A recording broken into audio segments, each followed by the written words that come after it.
So, enough of my rambling. Let's begin because everyone's here now. When I agreed to talk about Ghosts of Christmas, it was back in July, and it seemed like a really good idea at that point. And I planned to do one of my ghost series, and I don't know how many of you have sat through any of those or watched them, but they tend to be very heavy theoretical expositions on ideas about ghosts and how ghosts work.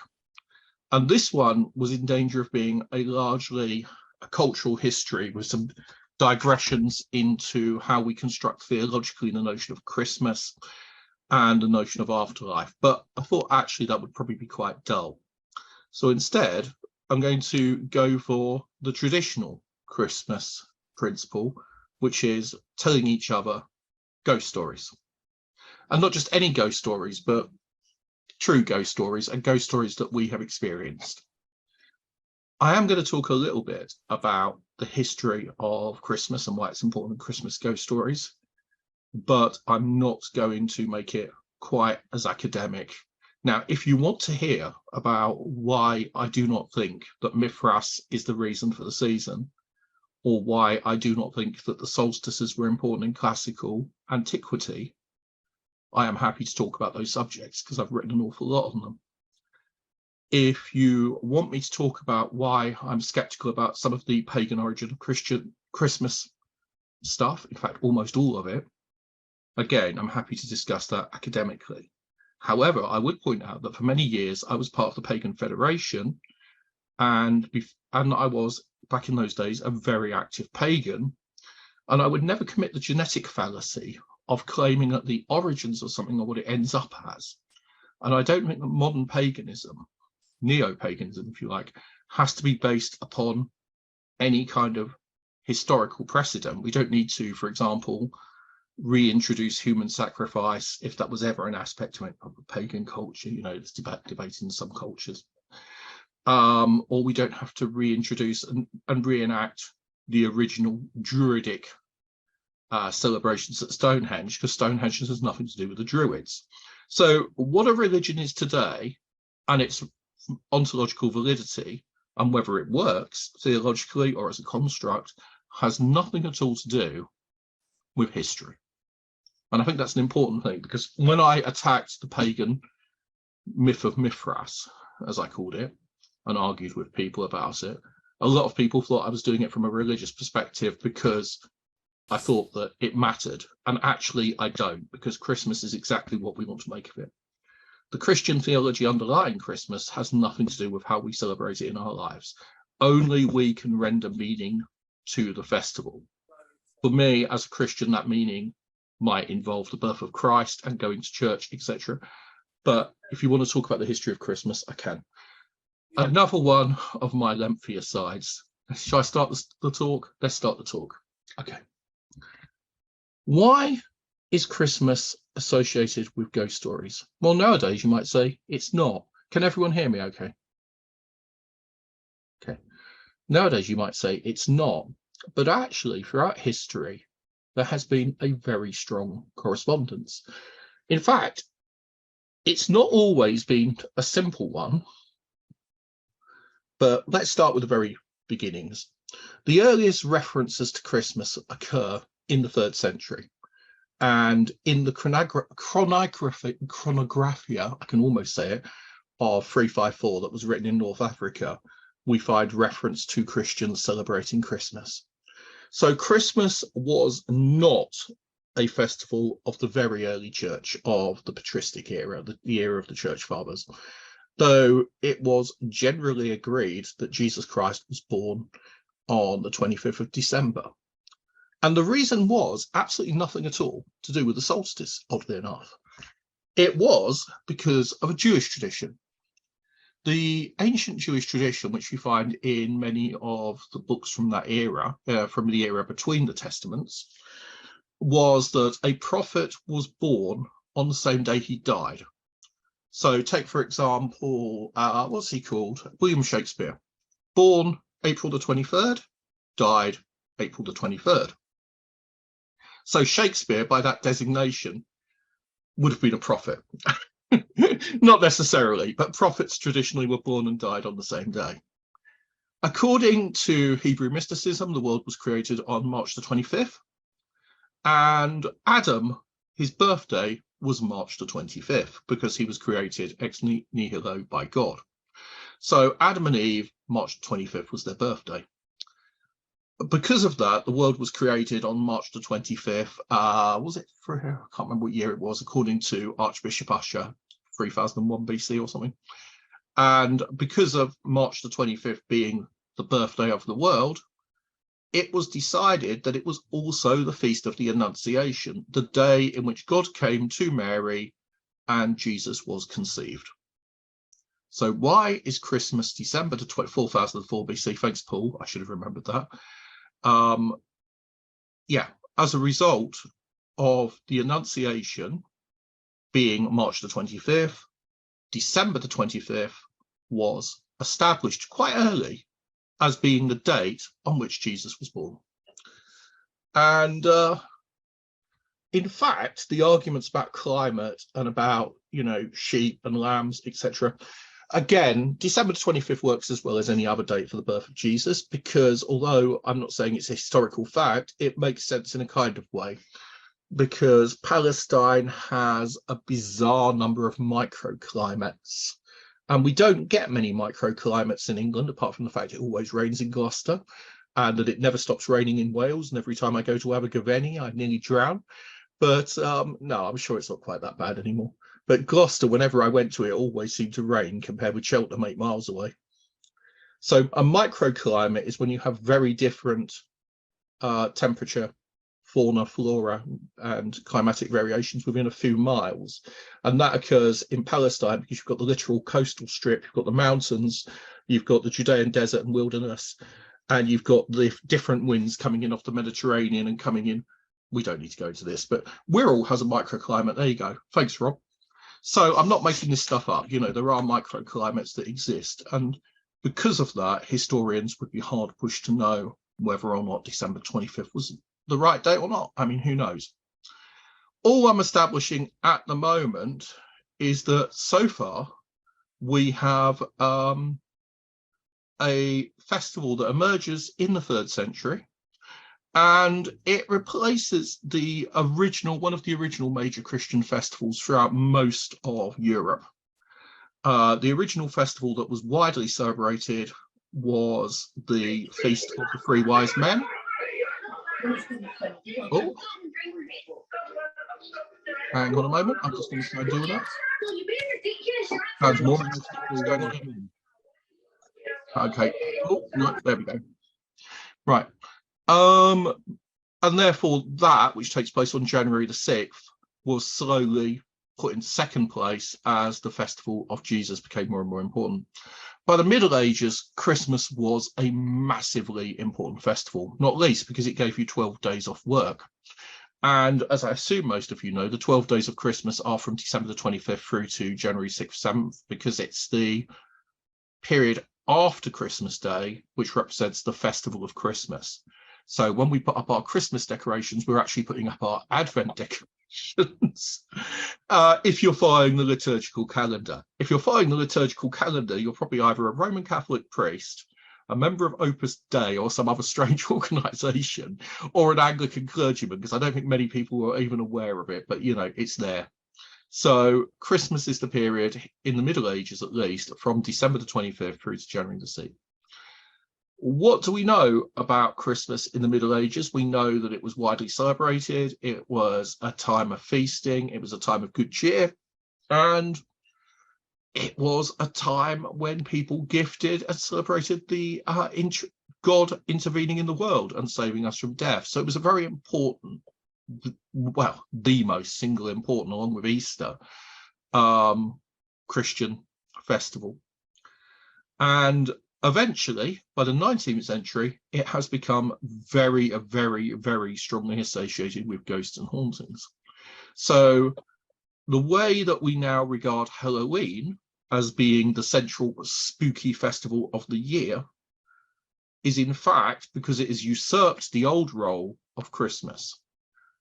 And Christmas, in turn, usurped an older tradition, which was St. John's Eve and St. John's Night were the time when the dead walked in England and Wales and Scotland. So let's just go through that process. In the Middle Ages, again, it's a solstice festival. Midsummer Day, which was then June 24th, was St. John's Day, was celebrated as the time when the dead rose from their graves and would walk around the countryside and would talk to the living and would visit them in their homes, which is why, if any of you know Dr. Francis Young, great chap, also from Bury St Edmunds, but if you know Francis, he is always deeply offended every Halloween because nobody respects the fact that all of this stuff should be happening on Midsummer Night, not on Halloween. But we see, and as we see part of that tradition in Shakespeare in A Midsummer Night's Dream. So why Christmas? Well, Christmas takes over, and it takes over at some point after Shakespeare in the 17th century from Midsummer Night. And there's a reason for it, but I'll go into that in a moment. It's not terribly important because I want to get back to the ghost stories, but I'll just quickly introduce the terrain. So the reason it occurs is probably the Protestant Reformation. One of the things that happens when the Protestants take over the church in the 16th century is they change a lot of the theology about what happens when you die and what ghosts are and how the supernatural works. And they create their own new, and a lot of it is rationalist. They were very anti-superstition in many ways, and the Puritans in particular were deeply down. Congregationalists and Puritans, for example, tended to not believe in witchcraft, which is why, if any of you saw my talk on witchcraft, you'll remember that I pointed out the fact that the Puritans spent a great deal of time defending witches as being bewildered ladies who had no supernatural abilities and writing books against the prosecution of witches, while the scientists of the era and people of Harvard were completely instrumental in the witch trials, and that the witch trials were largely conducted by people like ASSAP, who saw themselves as scientific, and very little by the Puritans of the time and the religious fanatics, if you prefer, who tended to think that they were actually not agents of the devil, but clearly bonkers. Anyway, that's neither here nor there. In the 16th century, there's a changeover in the culture, and Shakespeare reflects that in many ways. If you read Shakespeare's plays, you can see how our folk beliefs and our traditional beliefs change. And at that time, Midsummer Night ceases to be associated with the supernatural, and Christmas begins to become the time when ghosts, goblins, ghouls, and fairies manifest. Why? We'll come back to. So why then? Why do I know that? Well, partly because Shakespeare references it. So what am I talking about? At the beginning of Hamlet, Shakespeare references Christmas's association with ghosts. But Horatio also notes that many say that at Christmas time, ghosts are not allowed to appear on earth. And the notion is that at the time when God's presence is strong, i.e. Easter, after Easter Monday, and Christmas, the supernatural is banished by the power of God being in ascendant. The kingdom of God, the parousia, is somehow more real, more tangible, and ghosts and goblins flee from him. But there had been a strong tendency by that time to move the supernatural aspects of life from the middle of summer to the middle of winter. Solstices? Maybe. Halloween, when does Halloween come in? Late 18th, 19th century. From the Irish traditions, brought to England before the famine, originally by railway navvies possibly, but also definitely by those communities in Liverpool, the Mersey, places like that. You find it spreading, you find the ideas older in Scotland and Wales because of the long-term associations between those nations, and it becomes very strong in East Anglia by the 18th century. By the end of the 18th century, you find references to people guising. Now, there used to be dozens of guising festivals, which were local, and guising just means dressing up, going round, banging on your neighbour's door and demanding money with menaces, or trick-or-treating as we call it nowadays. But that's what guising was. And different localities in the UK used to have their own guising festivals. Does anyone still have a guising festival that's local to their area? Something like trick-or-treat, or no? You see, this is a shame, because if we'd gone back 100 years even, to before the First World, to just 120 years to just before the First World War, almost every town in England would have a night when there would be something like this that would happen, when people would go around the streets and would bang on doors. I mean, there were other traditions from the same era that we've also lost, like rough music, which is when that Sandra down the 24-hour garage got off with our Gary and her Tina, she wasn't happy, so she had a word with everyone, and her mates went round and they grabbed Sandra and they tied her to a chair and they banged on saucepans with spoons and called her an harlot and carried her through the streets.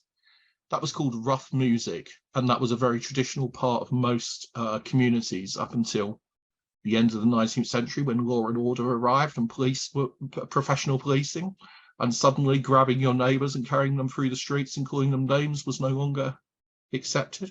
Okay, Somerset has the punky night and the hobby horse. Ed, what is the punky night, and do you have to be an anarchist and an antichrist? Oh, sorry, that's John Arden. Go on, what is the punky night, Ed?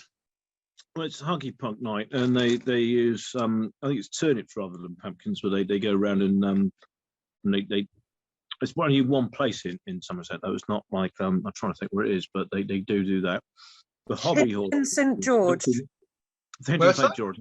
Hinton St George. Yep, that's one. And the hobby horse is in Minehead. So that with that they've actually have a hobby horse, and they have guys that go around with it. Well, I think they go around. They're not wearing like assistants to the hobby horse. The other thing I think you were talking about rough music. That sounds like it's skimity. I'm trying to think what it is. It reminds me of something out of Thomas Hardy's The Mayor of Casterbridge, but I'm just trying to think what it is. Something about putting someone backwards on a donkey or something and punishing them. Yeah, that's right. You tie someone backwards on a donkey and ride them out of town as a way of. Yeah. Yep, hollowed out mangles or mergle wurzels, mummers and wrenbots. Yeah. What did you call them? The Briddy boys or whatever? Some bride boys who wore straw in their hair and used to come from Ireland and come across to Liverpool and run around the streets. Oh, there's so many different festivals. Everywhere in Britain we had these festivals. Biddy boys, that's it. I'd seen Biddy boys when. Yep, I knew about the Biddy boys. That's just Tom actually, because they featured. Ed, as they featured in something I did a few weeks ago. Right. Anyway, so all of these festivals in the United Kingdom, and presumably we have equivalents in the US. We have the equivalents clearly in Ireland, Scotland, etc. And in France we find them, and in Germany and in Denmark. I don't know. The festivals that I've heard my father talking about in Denmark are so weird or so obscure that they're just sort of more like local fates or parties, or I don't know. I'm not Danish enough to be able to tell you. The Straw Bear of Whittlesea is another classic. Yeah, that's in Cambridgeshire, isn't it? Goes around asking for food in January. Carol, can you tell us about the Straw Bear?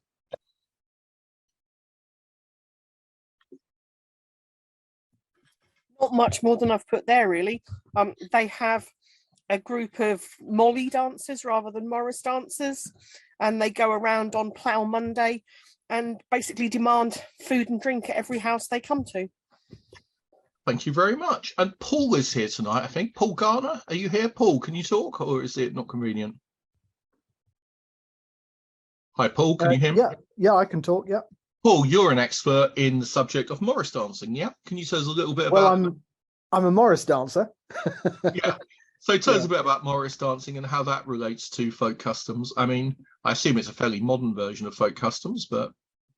Yeah, it's a lot of people sort of want to trace Morris dancing back to sort of pagan traditions, but I think about the furthest back you can actually go historically is about the 13th or 14th century, I think something like that. We don't really know what the origin of Morris dancing is. It seems to have begun, I think, as some kind of courtly dance that then spilled out and became a tradition that, you know, people did out in the villages. Right. I'm talking about Cotswold Morris really here. Right, okay. And we don't even know what the word Morris means. People think it may be related to Moorish because the dancing was thought to be quite exotic, and so that's what we know about that. And I do know a bit about the Straw Bear because I've been to the Straw Bear Festival a few times. Cambridge. Where's Whittlesea? Yeah, it's Cambridgeshire. Yeah. Right. Okay. Have you ever been down to Hornchurch to the Horn Dance? I haven't, not to Hornchurch. I've been to Abbots Bromley to the Horn Dance. Sorry, that's where it is nowadays. Yeah. I've been there once to the Horn Dance. Yeah, that's worth seeing. Yeah, Now that's big quite an old stacks. dance, isn't it? Yeah, and I think they've carbon dated the antlers that they parade around with, and I can't remember what the age of them is, but it might be 12th century or something like that. And of course, in Wales, well, before we go there, let's stick with Morris dancing for a moment. I don't know anything about Morris dancing. I know a little bit about 13th century courtly dance, just in case I ever find myself trapped in the first half of the 13th century. I thought I'd better learn just how to deal with it. So I have actually seen some reenactment of courtly dances of the time, and I wrote a short paper on it many years ago. And the major theory is that the word brawl in England, B-R-A-W-L, meaning a fight or a kind of arms and legs all over the place, comes from a form of country dancing which evolved from court dancing from a French courtly tradition called the Bransle, B-R-A-N-S-L-E, that becomes, by a process of diphthongs, one presumes, brawl. And the Bransle was the kind of rough common dancing. And then you had the carol, and the carol is closer to a kind of square dance mixed with a line dance. It's a line to form two lines and then move into sort of square dancing moves with much rotating in and out. I so far haven't found myself trapped in the 13th century, so I've never had a chance to actually use this knowledge. But if I ever do find myself there, boy, am I going to be prepared. So anyway, dancing aside, we also have, the Punky Night, village next to Caroline. Hangle out mangle wurzels, lose them to light their way home from market after selling their harvest. The lights were to ward off evil and help them find their way home from the next village.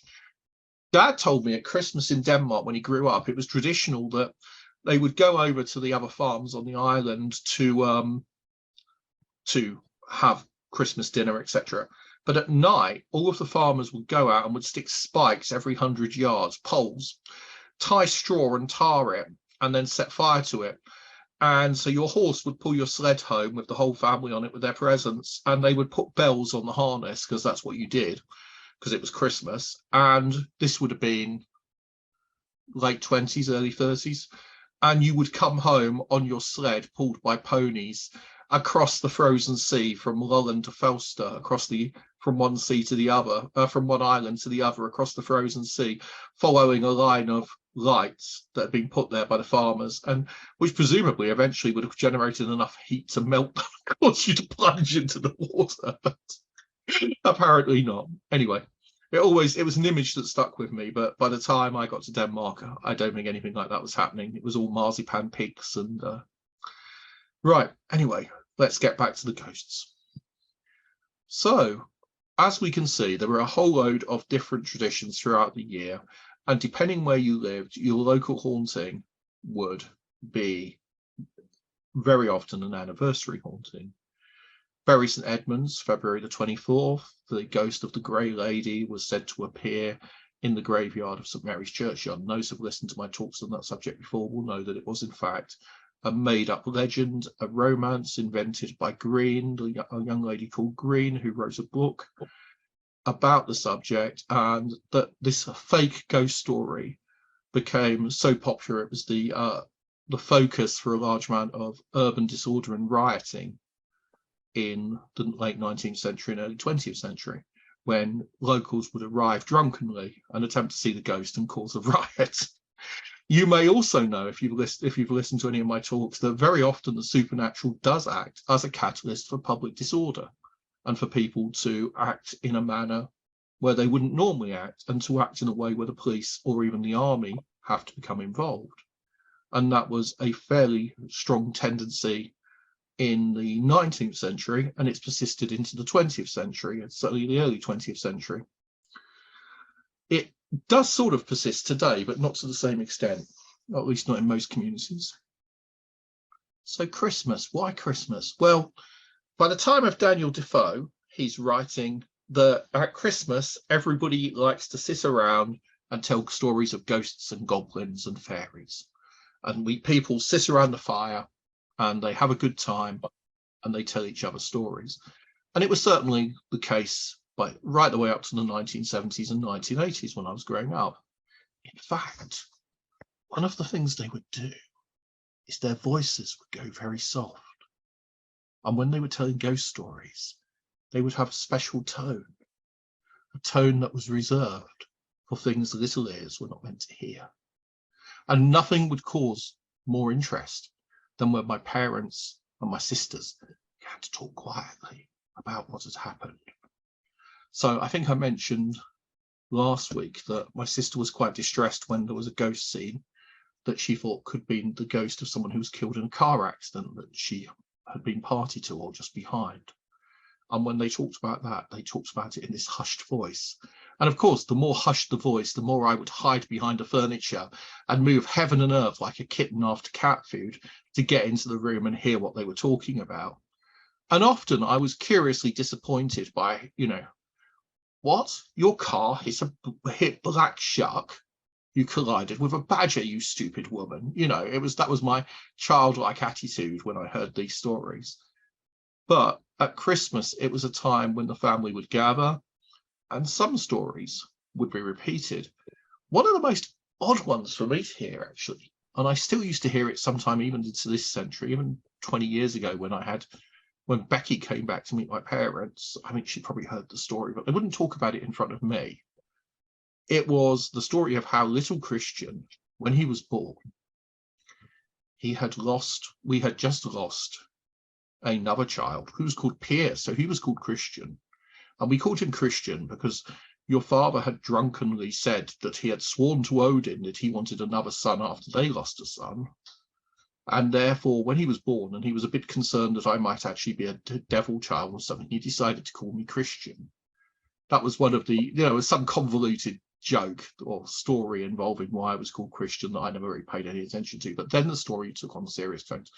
When we first went to Denmark, Christian was only a tiny, tiny child, toddler.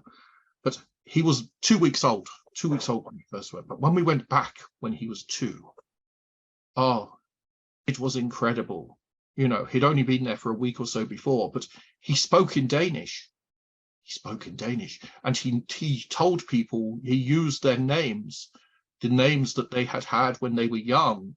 And he knew things. He knew things from when my mother was alive, before she died in 1944, I think. So, during the war. And he knew where the beach was, and he knew what my dog had been called. Nipper, there you go. And, and my father was convinced, absolutely convinced, and remained convinced, as far as I can see, till the end of his life, that I was the reincarnation of his sister who died when she was a teenager, Dolly. Yeah. But they didn't talk to me about it. Oh, no. No. The last person they talked to me about. And apparently I stopped by the time I was 4 or 5, I stopped talking about it. And they forgot about it largely, except at Christmas when they would bring it up and give all the reasons why they thought that I was a Danish girl who died in 1940. Anyway, enough of that bizarreness. But those were the kind of things that, according to Defoe, people like to talk about at Christmas. They like to talk about the weird. And another thing that Daniel Defoe, who wrote Robinson Crusoe, brought into the discourse of ghosts was he has a ghost story where the ghost actually acts as a moral agent and causes a sinner to repent. And this is something that had been common in the Middle Ages, but largely had been lost during the Protestant Reformation. So Defoe is the person who realizes that there's quite a calling for stories about sinners who are scared into righteousness. And what's the story that makes that, which uses that theme to absolutely astonishing effect? A Christmas Carol. We have all seen adaptations of A Christmas Carol. Of that, there can be little doubt. Marley was dead. Yep. But those lines which every child comes to dread, I don't know if you were ever forced to read Dickens at school, but reading Bleak Bloody House or Great Expectations was enough to put me off Dickens for life. And it was only when I was convinced that everyone was going to die, as dead as a doornail, absolutely. There's more of the gravy than the grave about you. Yes, I'll get back to that. But yeah, the whole thing about Scrooge and his adventures just No, no, no. I couldn't even watch Oliver, the 60s musical, without wanting to despair. There was something about Dickens that made me want to throw myself out of the nearest window. And then during the great BSE-CJD panic, when I was convinced we might all die back in the 80s, I sat down and read Pickwick Papers. And it's light and dark. I mean, Pickwick Papers is a wonderful, happy, optimistic, really, really interesting book. It's a deeply moral book. It's a deeply challenging book. And teaspoon with her, what larks, Pip. Yeah, don't make me read David Copperfield, but I can handle. So what the Dickens? Well, Dickens was short on money, wasn't he always? He needed to write another book. And then something happened that moved him deeply. He went to Cornwall, and while he was in Cornwall, he visited some mines. He was invited to visit some mines, and he saw children working in the mines, and it took him back to his own youth in a boot blacking factory. His father had been briefly imprisoned for debt. The family had gone through terrible times, and Dickens, his heart was torn. Now, Dickens is a really dodgy character in many ways. The way he treated his wife was appalling, but he was forgiven because he was a national treasure. And I think nowadays there'd be far more scrutiny of some of the things he actually did. But at the time, he was regarded as the national treasure. He was never the same after he met Doctor Who. No. But he was definitely a very influential figure. He sees these children. He walks through the streets of London during the Hungry 40s, a time when people are starving to death in East Anglia. And by the 1880s, again, there's the Great East Anglian Famine. People are starving to death in Essex and Suffolk. People in London don't believe it, just like the Great East Anglian earthquake. They didn't believe it because these things happened in Sudan or Egypt or India or, you know, North Africa, but they didn't believe that earthquakes occurred near Colchester. And they were unwilling to give much in the way of charity donations because it just seemed too close at home to them. They found it hard to believe that people's houses had been brought down by an earthquake. People in London had found it difficult to believe that there was genuine starvation. But if you went into the East End of London, as Dickens remarked, you could walk past mothers holding the frail, emaciated bodies of their dead children crying on doorsteps. He was so horrified by what he witnessed and his social conscience having been awakened that he decided to write a pamphlet, because that's what people did. If he had published a pamphlet, no doubt he would be remembered for it to this day. And like Charles Booth's In Darkest England and the Way Out, or Elizabeth Fry's Report on Prisons, it would have had an effect of waking a certain part of society's moral conscience. He would no doubt have raised several £1,000s for the problem of poverty relief, but it would have reached a very small number of people and it would have helped very little in the long run. Instead, in a series of walks between October and December the 21st, the day in which the book went to print, of that year, he walked around London. And as he walked through the streets at night, he cast over sentences in his mind and constructed scenes and passages. And then he would return home and write them. And as he put the manuscript together, there was very little editing. He was probably publishing it as a part work. It was his usual strategy. But in this case, I don't think he did. I think this one was published initially as a volume. And people remember it as an overnight success. Actually, it had a big problem. It didn't sell very well because A Christmas Carol cost 5 shillings. And a lot of books at the time cost a shilling or less. It was published as a hardback with lavish illustrations by a well-known artist whose name I forget, but they were hand-coloured, which meant every book had to be individually coloured by a team of artists. And the problem with that was that it was just too expensive, so people didn't buy it. If it had AI art, no doubt he would have resorted to it. I mean, you know, but no, he hired proper artists and he hired people to colour them. He didn't make any money off the book as a result, and although it sold very well, it wasn't a commercial success.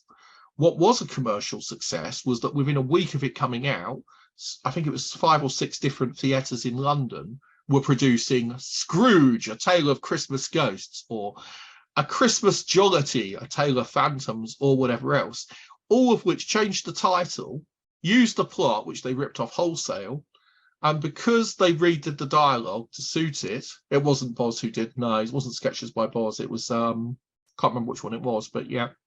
Anyway, because they changed the title, the copyright, it was copyright free. There wasn't any copyright protection on the idea of A Christmas Carol.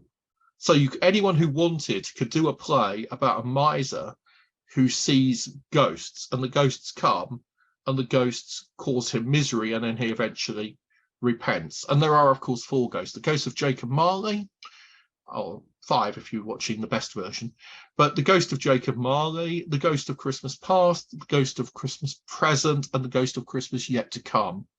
The ghost of Christmas yet to come is the closest to a traditional haunting. It's wearing a sinister black rather than white shroud, but otherwise it's more like the kind of ghost of Victorian, but of the Victorian era. But it's a classic ghost story, isn't it? And again, like in Defoe's stories, the whole point of A Christmas Carol is that the ghosts serve a purpose, the moral purpose of making him repent.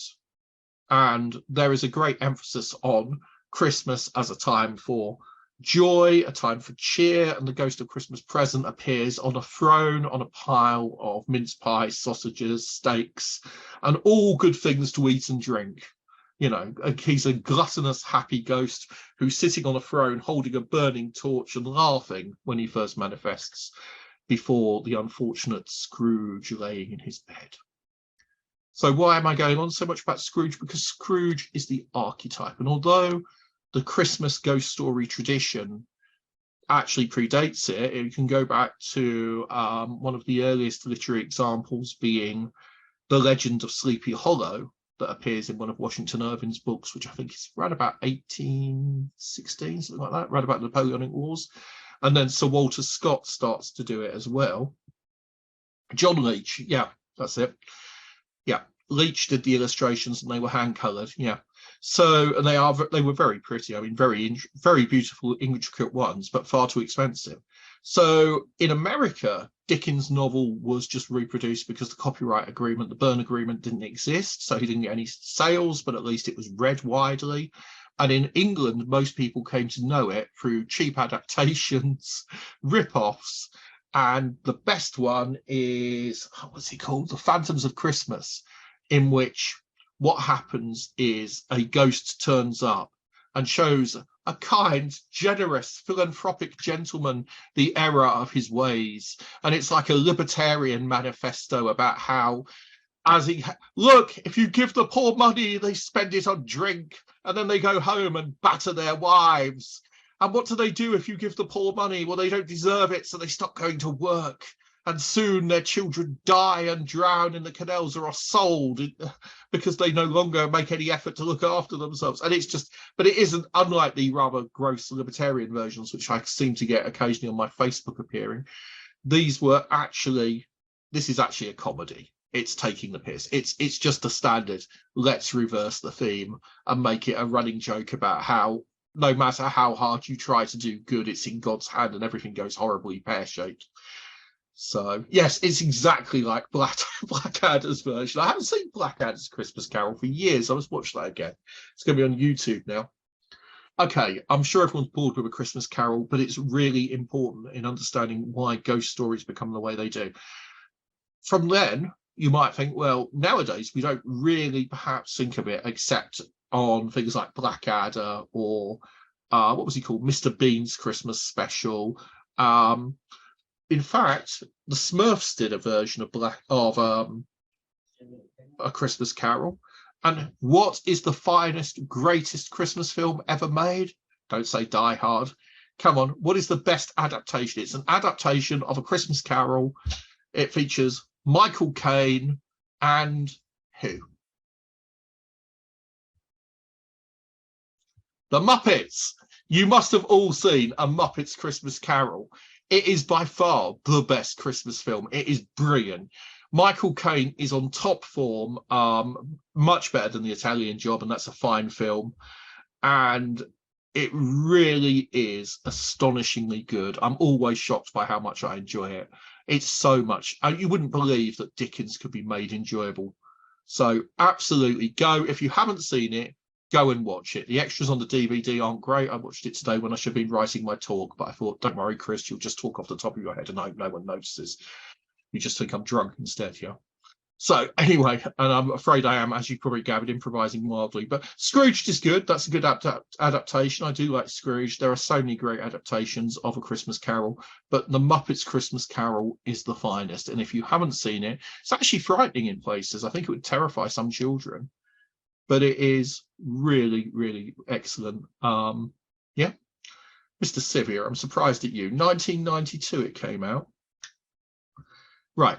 Okay, where was I going from this? Muppets, yeah. So A Christmas Carol went on to become a very, very dominant form. Yeah, in A Muppets Christmas Carol, Marley is represented by Waldorf and Statler, who are the two old men who sit up in the balcony and shout, "What a load of rubbish!" at almost everything and make terrible jokes. So yeah, they appear clanking their chain between them and bewailing their fate. Muppets. Yeah, where was I going from Muppets? This is the problem with not having my slides and my notes and just hoping that I can pull it off by talking about what I know. Right, let's move on.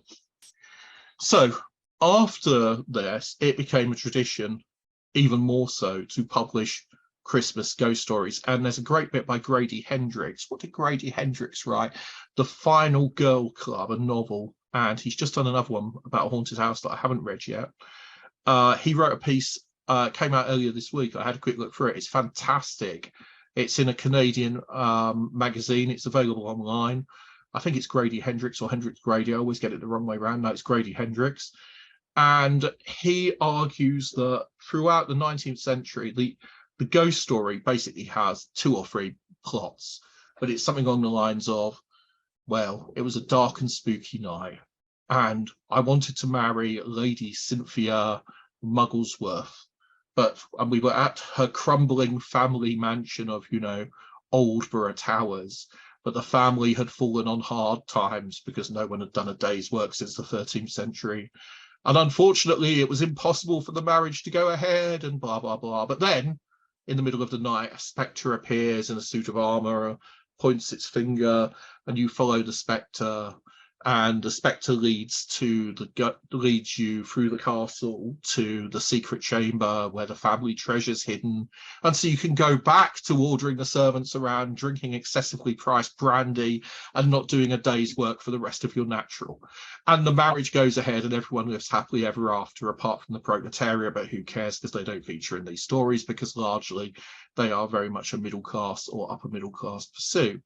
So the aristocratic ghost story is one type, and then there's the other type, and the other tradition in ghost stories is brought to its epitome in the work of Lovecraft, perhaps, because you go to the old rambling haunted house, you discover that everyone around there is a bit weird.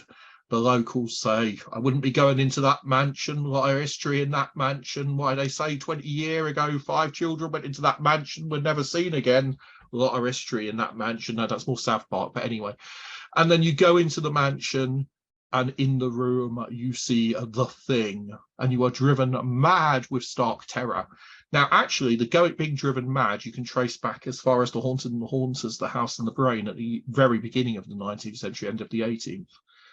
Fantastic story, but we won't go there because it'll be a massive sidetrack.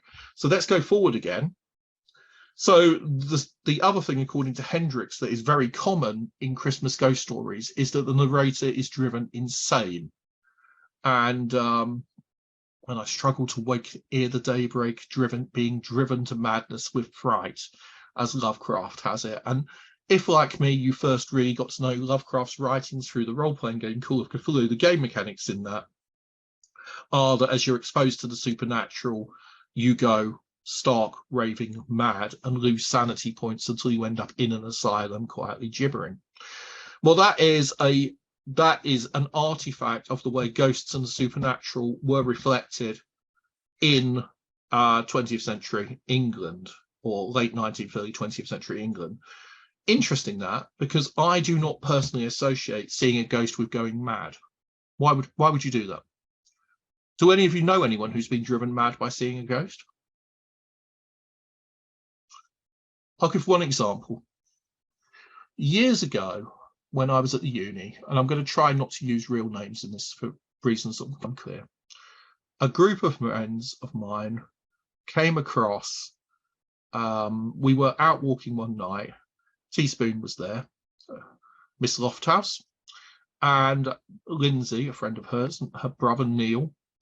We were walking across a playing field at night when we saw a mound. I've told the story many times, and we saw a dark figure on top of the mound that seemed to move its arms like a scarecrow. And Spoon, are you able to talk, or are you in the middle of looking after Charlotte? I'm assuming Spoon can't talk at the moment. So anyway, basically, the events that followed were extraordinarily weird, and I have actually told the story many times before, so I won't bother tonight. But the strange figure standing amongst the trees on top of the mound, which is near Dave Field's house, for anyone who knows Dave, it was bizarre because we could see it repeatedly. If we went there, we would see it. And we had some of my friends actually went and got thermal cameras and turned up. And they turned up, and we attempted to record it in various ways, and we attempted to take measurements, and all of that stuff that we did involving the mound. And it was very... Sorry, my mic wouldn't work. Oh, hi, yeah. Yeah, I mean, would you just like to give a very, very brief overview of the events that occurred? I would say, actually, it looked like the ghost of Christmas yet to come, didn't it? The black shape that we always saw on the mound. You've still got that really rough. Is that what is it, an RSV, or is it, what is it? It's not COVID, it's just RSV. Oh, are you okay? I'll be fine. You don't want me, you don't want to, me to come down and look after you? Oh yeah, It's just I'm stuck here on my own for Christmas, so coming down to see you and Toby would probably be significantly better. No, jokes aside, you told me you actually went out one Christmas Eve to see the famous ghost of Rochester Corn Exchange, didn't you? Yeah, unfortunately, with all the merriment and revelry, one hasn't got much chance of seeing Charles Dickens on Christmas Eve, but he's also supposed to appear in the Norman Moat as well at the same time on Christmas Eve. So he's a tricky one to pin down. Okay, so if you're in Rochester, Kent, this Christmas Eve at midnight, the ghost of Charles Dickens is meant to appear outside the Corn Exchange looking at his watch and setting his watch. Yeah. And if you don't see him there, you can apparently go and hang out in the moat at the castle, which is only about 2 minutes walk, isn't it? Yeah, it is. You could divide and conquer. Yeah. So, I mean, and it's not likely to be you dressed up in a sheet, really, is it? So, no. It's not going to be me this year, no. Well, I hope you and Charlotte... Is Charlotte okay? Just a mild case of strep A. Okay, and what about Toby? Is he okay? He's absolutely fine, thank you. All right, excellent. Well, if he does suddenly become really deeply unwell, you can always elope with me. But more importantly, I would like you to consider me, to be your next of kin in a very real and legally binding sense. Have you considered making a will? I'll do that in a minute. Take care. Thanks, Jack. Seriously, though, the ghost story I was telling about the mound, it is true, isn't it? Yeah, oh, she's gone. Yeah, it's true. Yeah. Towards the end of that experience, one of our friends, who was braver than the rest of us, actually walked up onto the mound to confront whatever it was. And the figure seemed to just fall back like a shadow before him. And the rest of us, who were freaking a bit, actually, we all ran. One of my friends trampled over his fiancée, leaving... She was wearing a pink T-shirt, and he left muddy trainer prints right the way down her back, where he trampled his 5-foot-high, petite little blonde girlfriend into the mud in his haste to get away from whatever was on the mound. A few days later, the guy, we'll call him Steve. There you go. Steve was at a party, was chatting up a girl, and he suddenly turned around and attempted to throw himself 4 stories headfirst off the building. My friend JK managed to grab hold of his legs and arms, and then everybody else piled on. And we had an epic fight because he tried to jump to his death from the balcony head first. And when we were talking to him, he kept saying that the thing on the mound had told him secrets. And he was eventually, we got him down to the road level. We called the police because he was clearly trying to harm himself to try and get him admitted. And he tried to throw himself repeatedly through a shop window, smashing a carpet shop window, was taken to a mental hospital and was admitted, which was very much in the tradition of the Lovecraftian and the Victorian Christmas story. Subsequently, it turned out that the gentleman in question had a benign tumour that had caused problems with his cognition and caused hallucinations or something like that. There was some organic cause found.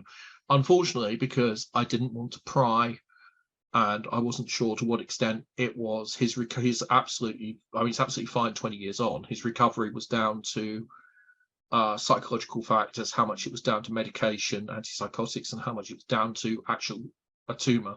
I didn't pry, I didn't ask questions. But it's the only time in my life that I have actually stopped and considered whether what I am doing is dangerous. And it was difficult for me because one of my students tried to kill themselves. I mean, he wasn't one of my students, actually. He'd even left the university by then. But, you know, I was still in a position where I was a lecturer on and off, and where I was still a research student on and off, and where I was still very much involved with the university. And it was like when we went down to, maybe that's another Christmas story, actually, so I'll tell that one later. Right, let's go back to the actual history of Christmas and ghosts. So by the time of Dickens, the Christmas ghost story is established. And I think at the turn of the century, it gets way more interesting, because by that time, there's been a rediscovery of Sheridan Le Fanu, who is the master of the ghost story. You have the Irish Celtic tradition, the Celtic Twilight. You have the Irish traditions of ghosts and the Fae. You have writers like H.H. Munro, Saki, and you have a whole bunch of genuinely literary and fascinating ghost stories that emerge in that Edwardian era. And during the Edwardian era, you have M.R. James, who writes stories largely for his students and his friends at Eton and later King's College, Cambridge. And he had some degree of commercial success with his publications. And nowadays, if you're asked about Christmas, and Reese isn't here tonight, presumably because he's busy getting ready for what time? Does anyone know what time the Inside Number 9 Christmas specials on tonight? Rob?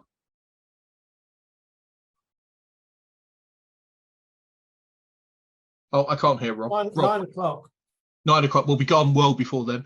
Usually Reese Shearsmith joins us, and normally Reese would be listening to me. Tonight I'm listening to Reese because he's doing the Inside Number 9 special. Him and Mark Gatiss are very much well, actually, that's not true. Gatiss is very much moved by M.R. James. And I think Reese is much more influenced by, East Anglian writer, friend of my uncle's, an LTC wrote, Inland Waterways, Aitken. Is that his name? Anyway, East Anglian ghost story writer who Reese is really into. I've forgotten the name of the chap. I think it's something like Aitken, A-I-K-E-N, and he's worth looking up anyway. I'll find out his name and put it into the book, into the thing in a while. He was one of the, if you can't find his ghost stories, he was one of the founders of the Inland Waterways Trust. So, yeah. After, in the generation immediately after, what's he called? James, M.R. James.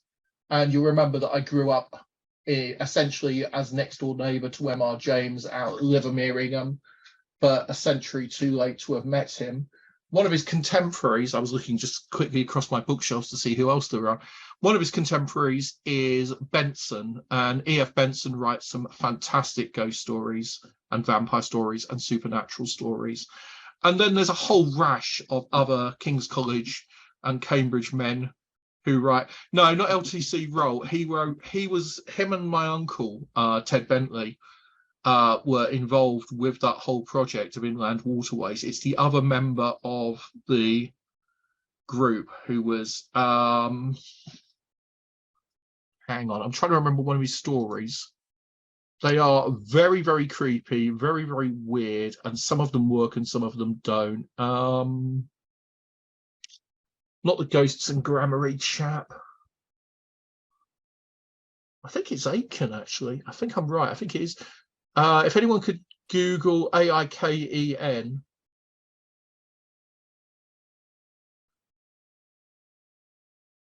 No, it's Joan Aiken I'm thinking of.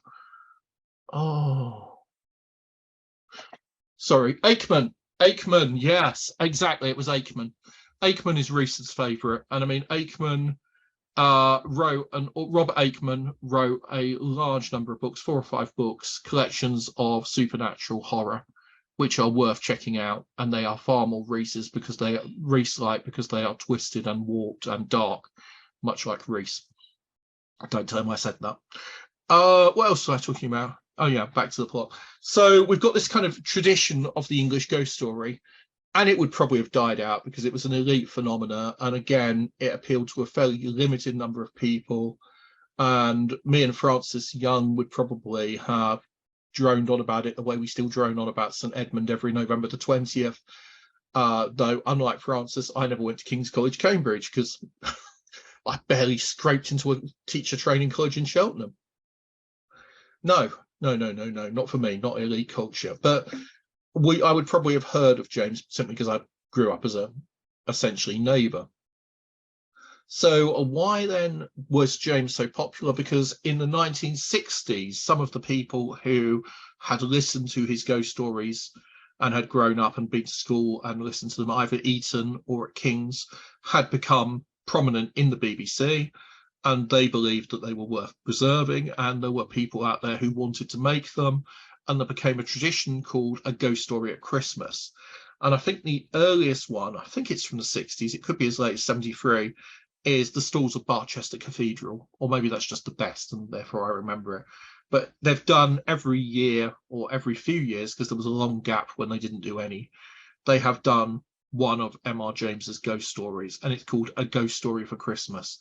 Last year, Mark Gatiss did the mezzotint. He has a tendency, as he always does with everything he does, to completely mess around with the plot.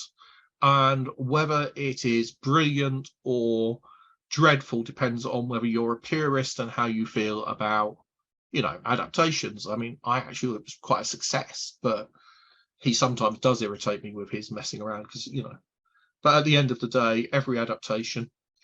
So, yeah, tales of mystery and imagination, that kind of 60s tradition. Quatermass, we could go back to that. I talked about Quatermass and Nigel Neal quite a lot in a previous talk.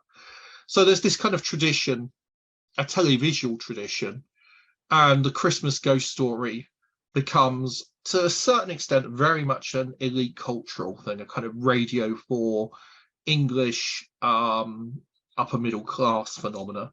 My neighbour Hugh and his public school lads regard it as being a quintessential part of Christmas to read M.R. James, to go to a carol service, and to do various other things that me, being a working class lad from a council estate, ain't going to be doing. So, at the end of the day, we've come up to the modern era.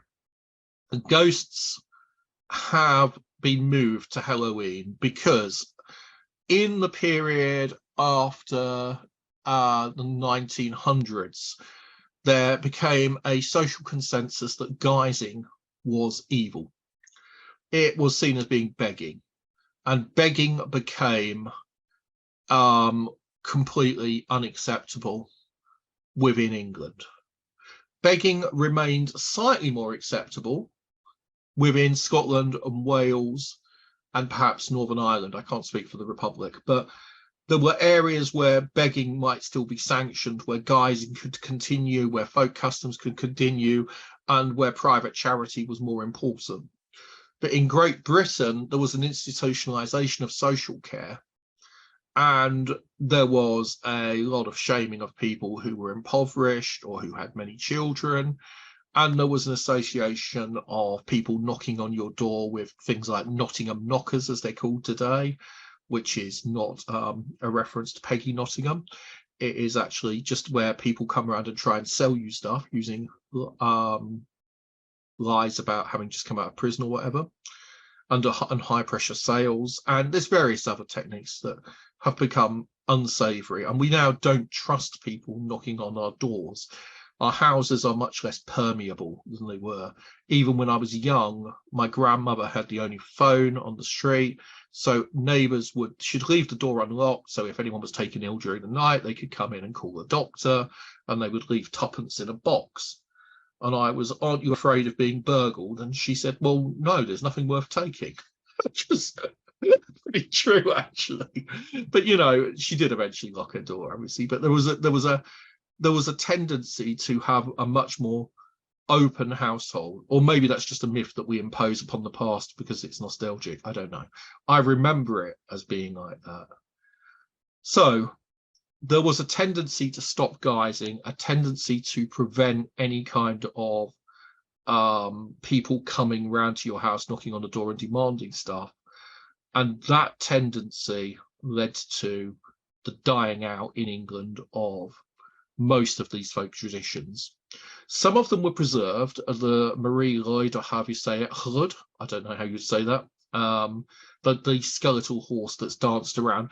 But a lot of it was saved through the kind of electric folk movement, the Fairport Convention, the deliberate cultivation of folk traditions as part of the hippie Albion movement, the Earth Mysteries movement. And, you know, there was a definite folklorists preserve. And when folklorists preserve, they often create inadvertently new material, which is not a bad thing. I don't like the word folklore. I don't think there is much folklore. The only folklore is when you set up a website and create a myth just for the sake of it, because you want to make some money off it or whatever. But organic stories that come out of people telling stories is folklore by definition. You can't, just because something's 20 years old or 30 years old doesn't make it any less folklore than if it's 500 years old or if it dates back to the Druids. You know, it's still folklore. It's still authentically, and folklore again tends to be seen in a rural context. There's urban folklore as well, and not just fiefdom, not just friend of a friend story. Anyway, enough of all this. Halloween dies out in England until the Second World War, and during the Second World War, the Irish population of America had definitely preserved the tradition, and trick-or-treating had been growing in popularity throughout the 30s and 40s and 50s in America. During the 40s, it was brought over by American USAF servicemen and reintroduced to East Anglia, which is why nowadays you find a lot of trick-or-treating around the area where I grew up. And we used to carve sugar beets or turnips, but we also used to carve pumpkins. We'd have pumpkin pie, and we'd go to Halloween parties with the base children, the American children. And the suggestion was that I had a long conversation once with, what's he called? Ron Hutton. Ronald Hutton and I once had a long discussion about Halloween, and we both agreed that this seems to be the likely way in which Halloween was reseeded into the UK. It's a British and Irish tradition, a European tradition that passed to America that was then reintroduced over. So, Christmas was a time for ghost stories. And now, let's tell ghost stories, because I'm really bored about talking about cultural history. I'm sorry to have rambled on so long. So...